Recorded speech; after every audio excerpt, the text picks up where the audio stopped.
रहा हूँ चीर। वाने बोली जी दो जगह से पाट रहा है। नेकी बोली कि दो जगह थी फटा हुआ है और मैं दो तीन जगह लेगी थी, कोई नहीं लेता। इसने को गिरोए भी नहीं डरता। देखो एक चीर को उतारण की खातिर महाभारत हो गया था। इज्जत कितनी हो से चीर की। और उस चीर को अपने गुरु के बदले वह गहना दही धरने तैयार हो गए कि महाराज जी रोटी खवा दें, क्यों करे। तो अनु बोले जी ये फटा हुआ दो तीन जगह से, कोई नहीं लेता। चल रहा भाई। तो कहने लगे कोई नहीं लेता। अब बैठ गया बेचारा, क्या करें। तो नेकी ने बोली तुम नो करियो, दोनों पिता पुत्र रात ने चोरी कर लियो। इब तुम्हारा जिया का हाथ जोड़ लो कि सुबह रोटी खवा देंगे। समझदार होते हैं संत, समझ जाएंगे इशारे से कि भी नहीं ब्योत होगा। तो ने बोला चोरी कर के लावा अखानू क्या करें, अपने लिए नहीं संतां के लिए करनी है हमने। और दूसरी बात यह है कि आज ये हमें क्यों नहीं उधारा दे रहे। इस नगरी को ये मालूम हो चुका है कि इनके गुरुजी आ रहे। यह बीमारी आज से नहीं है, यह जब से सृष्टि रची है भगत और अभगत की, ऋषि और राक्षसों की, शुरू से ही झगड़ा रहा है। तो उस नगरी में ये हो गया कि आज इनके गुरुजी आ रहे हैं, आज तो हम जाए को नहीं। मतलब भाव बिगड़ चुका था दो चार 10 भक्तों का, जो कि भाइयों का, जो उनसे संपर्क में थे। और जिस नगरी से संत बिना रोटी खाए चले जा, उस नगरी पर कैर आ जाया करे, वह नष्ट हो जाया करे। उस नगरी को बचाने के लिए संतों ने चोरी ताईकरण की ठान ली कि इनका अन्न और संता के मुंह में पड़ जाएगा या नगरी बसी रह जाएगी। एक समय की बात है, क्योंकि जहां पर संत अनादर हो जाता है वो नगर उजड़ जाया करे। अग्रोहा नाम का एक बहुत बड़ा शहर था हिसार के पास। उस अग्रोहा में बहुत बड़े पैसे वाले व्यक्ति रहते थे। करोड़पति और अरबपति तो कम नहीं था, बहुत गणे लाखापति न रहते। कोई गरीब आदमी एक आध कोई था, जैसे कोई कुम्हार हुआ, कोई छोटी जाति के थोड़े बहुत दो बेचारे, बाकी ये सब बड़े बड़े सेठ थे। एक बार दो संत वहां पर आए, उस गांव के गोहांट मतलब गोरे में दूर जाकर बैठ गए। एक गुरु एक शिष्य था, वो सिद्ध पुरुष थे। उस सिद्ध ने यानी उस गुरु ने अपने शिष्य को कहा बेटा जा भिक्षा मांग ला गाँव मत। गाँव भिक्षा मांगन गया, जिसके बारे में आगे जा भाई भिक्षा दो, तो वो गाली देने लग जा, क्योंकि पैसे का अभिमान। न्यू का रोटी करके कौन खाई जाती थारे पे, चलो मारा पलदार लग जाओ, मजदूरी कर लिया करो, मस्टंडो तुम खा खा कर इतने मोटे हो रहे। तो उस संता का अनादर किया। वो शिष्य वापस आ गया, किसी भी घर में उसने अन्न नहीं मिला। और वो संत जो है छोटी जाति वाला तो नहीं लिया करते। तो वो जो है उसमें संत जो है नीची जाति वालों से अन्न नहीं लेते थे, क्योंकि वो तो गाल भी देंगे। पर वो गए उन सेठा के पास, उन सेठा ने जवाब दिया कि आप जो है करके क्यों नहीं खाते और दुनिया को ठगते फिरते हो, ऐसी वैसी बातें बढ़ाई। वो चेला जो है वापस चला जाता है। वापस जाके वो गुरु कहने लगा भाई क्या बात होगी, भोजन नहीं मिला। तो शिष्य कहने लगा ना जी, ईसा गांव तो मैंने ना देखा था आज तक। गांव और भी बतेरे देखे पर ईसा नहीं देखा था कि सूर्य सर ना बोल दे चलो रोटी राटी ना दे, भिक्षा ना दे, वह भी बात कोई बड़ी बात नहीं है। पर ये तो बोलने बहुत गलत से कि बोले कैसे ऐसे कहें तुम करके क्यों नहीं खाते, तुम मस्टंडे फिरते हो और के कुमा के गए थे तुम, यहाँ तुम्हें जो है ना अन्न मिला है। थोड़ा तेज कर भाई। तने बोला भाई एक बार और जाइए तड़के। बोला अच्छा जी। वो लड़का सुबेरे फिर जा है, वो शाम की बात थी, सुबेरे फिर जा से जाकर उसने तो भाई हर गांव में घर में गया, यही सुनने मिला कि भाई तुम जो है काल भी तेरे तो बताया था पिट्टे गा के तू जाता नहीं यहाँ से। यानी उस संत को यहाँ तक कहा कि तू पिटना चाहे है कि यहाँ से जा से, पीछे रख यहाँ से कर इसके बराबर। वो शिष्य वापस आने लग रहा था, तो रास्ते में एक कुम्हार का मकान था, वो विधवा थी कुमारी। उसने देखा कि संत श्याम ने भी भूखा गया और ई फिर खाली डोलू लांदा जा से। इस तो पूछते लो भाई भूख में हो सकता है हमारे अन्न स्वीकार कर ले और हमारे भाग जाग जाए। तो उसने कहा कि महाराज जी भोजन को नहीं मिला। उसने देखा कि ना माई को नहीं मिला, रोटी नहीं मिली। अब मेरे पास अन्न है, आप ले जाओ, रोटी तैयार कर रखी है, कुछ दलिया है, कुछ रोटी से। आप तक काल के भूखे दिखो सो, कहाँ भूख लाग रही, कल के भूखे हैं, ले जाओ। सू तम ऐसे ऐसे कुमारी अन्न ले जाओ, थारा गुरु जी इच्छा करे तो खा लें, मारे दो रही वैसे महाराज। गलवा ले गए। तो वो संत के पास जाके कहने लगा, महाराज जी ऐसे ऐसे ऐसा गंदा काम हमने नहीं देखा, कि संतों को तो देख कर राजी को नहीं। तो कबीर साहब कहते हैं कि आया साधु देख के जो मन में करे मरोड़, वो होगा चूअड़ा फिर बसे गाम की ओर। तो वो गुरु जी कहने लगा, भाई किसने दिया रोटी? कि ऐसे ऐसे भिक्षा गाली, एक माई है, वह विधवा है, कुमारी से, ऐसे उसने सारे लक्षण बताए। वह नो कहती जी मैं भिक्षा तो सांझ ने भी गाल दूं, पर मेरा दिल नहीं ठूक, क्या कदे मारी भिक्षा ना लेंदे हो। मिला भाई बात तो ठीक से, पर न्यो करे उल्टाए जा। उन्हें भोजन खा लिया और न्यो बोला वापस जा, और जाकर न्यो कह दे उस माई ने किस गांव ने छोड़ जाएगी। अब शश ने सोचा देख उस सन तो रोटी दी और उस सन जाकर न्यो को तो गांव छोड़ जा, पर गुरु जी का हुक्म। और साथ में न्यो कह दिए भाई उसके कान से में करो और किसा का बताइए मत ना, आज रात ने यू गांव खत्म हो जाएगा। उस शद ने कहा महात्मा ने, और यहाँ से चल पड़ेगी, जहाँ भी दिन छिप जाए उड़े डट जाएगी, उड़े बस जाएगी वहाँ, और बहुत सुथरी तरिया बसेगी ये आशीर्वाद से। अब वो बुढ़िया ने तो सुना थी ये बात, उसका तो घी बंदगी देख, संत की बात खाली जा नहीं सकती। उसने अपना जो से गधा का ऊपर सारे बच्चे बिठाए, सारा घर का सामान लाद लिया, ऐसा थोड़ा सामान था, और जा कर के वहाँ से चली थी। क्यों 2-2:30 बज गए, शाम के 4 बज गए। चली तो 5-7 किलोमीटर गई थी। जब वह दिन छिप गया वहाँ अपना डेरा डाया, रोटी टूका किया। तो रात के अंदर एक हल्लन आवस है, भूचाल आता है। तो वो अग्रोहा जो गांव था बड़े बड़े सेठों का, रात के 12-12:30 बजे एकदम हल्लन आकर के वो सारा थेड़ हो जाता है। उसमें कोई आदमी नहीं बचा, जितने उसके अंदर थे सब खत्म हो जाते हैं। वो सेठ, वो पैसे वाले वहाँ नष्ट हो जाते हैं, दब कर मर जाते हैं। आज भी उस अग्रोहा के अंदर बहुत बड़ा थेड़ बना हुआ है, और उसके अंदर इतना धन निकलता है कि गवर्नमेंट ने वहाँ खुदवाई बंद कर रखी है। तो क्या हुआ कि सुबह लोगों ने पता चला कि एक गांव गर्क हो गया, भाई ऐसे ऐसे हल्लन आया था। उनको मालूम नहीं था कि ये कहानी ऐसे बन गई। कोई भी जो दुख आपदा प्राकृतिक आती है कि अप्राकृतिक आती है, ये सब अपने किए हुए कर्मों से आकर।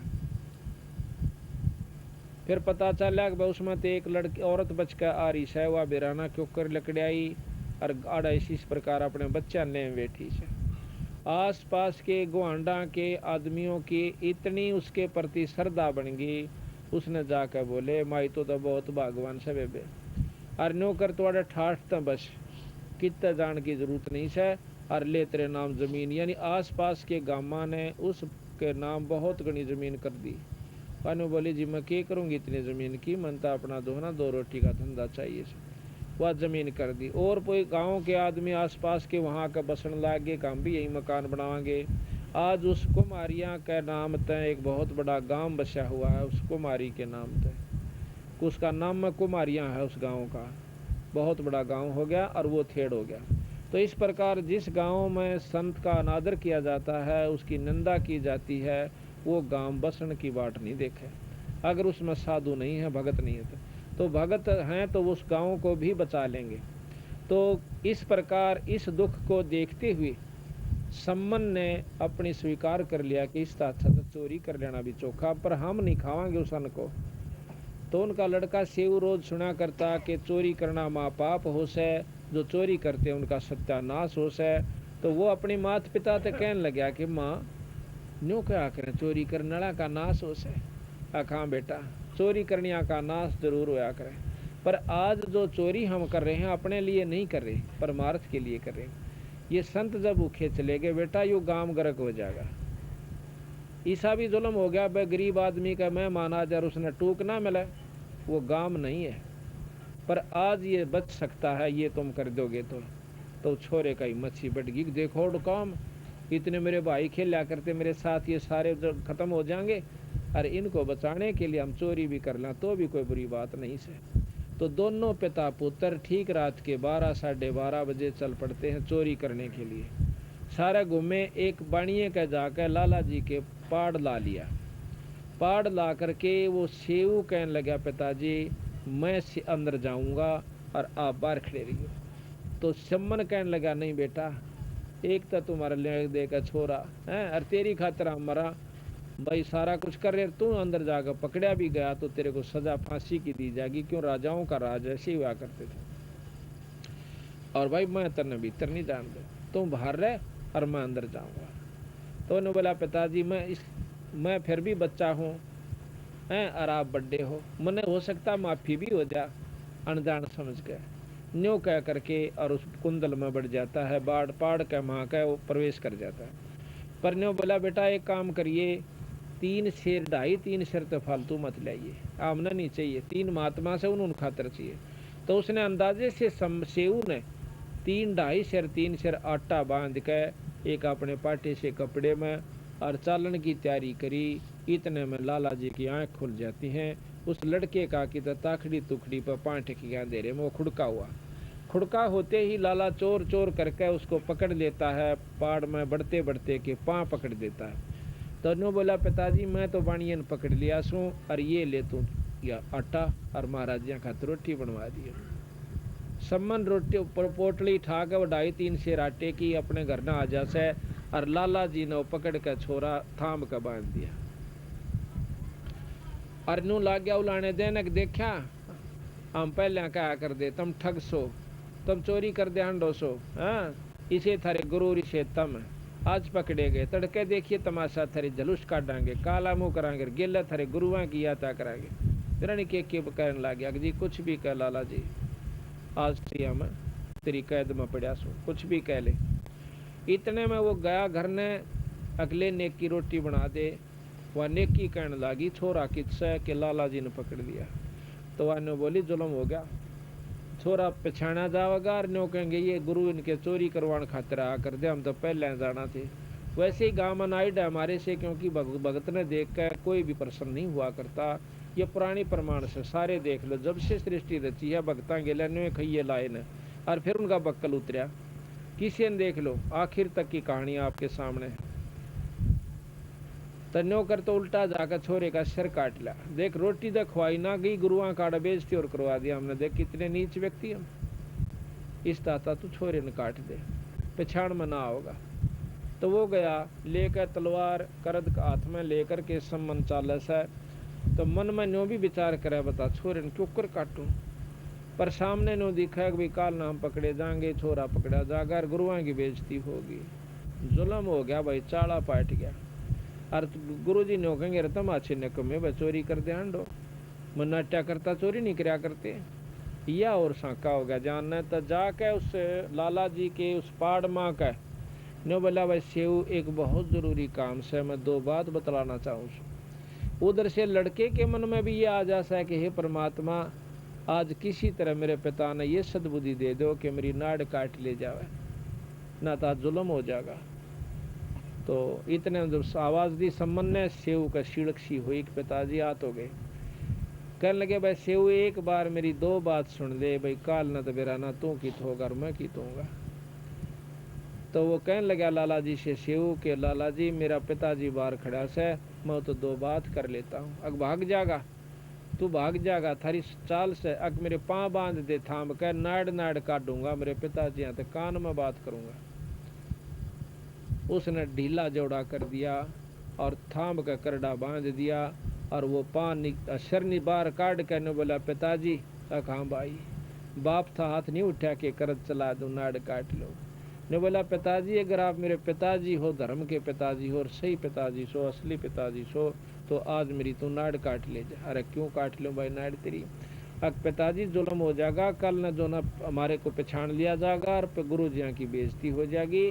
मैं आज आपको आखिरी प्रश्न करूं सो पिताजी, आज मेरी नाड़ काट लो। भाई इतनी कह कह उस छोरे की मुंह मत इतनी हिम्मत देख कर उसने मारी, नाड़ का करद दो होगी और नाड़ ने उठा गर्दन ने उठा करके शीश ने उठा करके घर न लिया। अब छोरे का सिर काट के और जाकर उसकी मां ने बोला ले लड़के का सिर अगदर दे ताक में और नौकर उल्टा फेर जा, उस धड़ वहीं पड़ा पाओगा, शरीर भी बाहर घेर दिया होगा लाला जी ने डरते ने, और वो बिठा ला। वापस गया तो लाला जी ने सोचा कि ये तो मुकदमा तेरे जीने हो गया, छोरा मर गया और तेरे सिर होगा। उसने ठाक वो लड़का और उस अपने घर से भी 2-3 घर आगे गिरा और अपना लीप लाप कैसा कर लिया, दोनों चोरी हुई ये नहीं थी। तो छोरे ने ठाक उस धड़ ने ला के कूण में घेर के बोरी घेर दी। देख सारी रात अपने छोरे का ढोंड मर काटने में लागे रहे और वह माँ फिर रोटी बनाने लाग जैसे। अब देखो भाई सत्संग समझना इसका नाम है, कथा बहुत सी हम कहें भी सर सुना भी सा, पर जब हम सही तत्व बगेगा इस समय हम फेल हो जाते हैं। पर फेल नहीं होना चाहिए, गुरु के प्रति इतना भाव रखे जब जाकर आप सफलता की तरफ अग्रसर हो पाओगे। तो छोरे की लाश पड़ी, नेक की रोटी बना देती है, नो कह गुरु आज कह दे कि रोटी खा जाएंगे। अब भोजन तैयार हो गया, दिन का निकलान हो गया, स्नान ध्यान करके तीनों संत लाइन में आकर बैठ जाते एक पल्ली पे,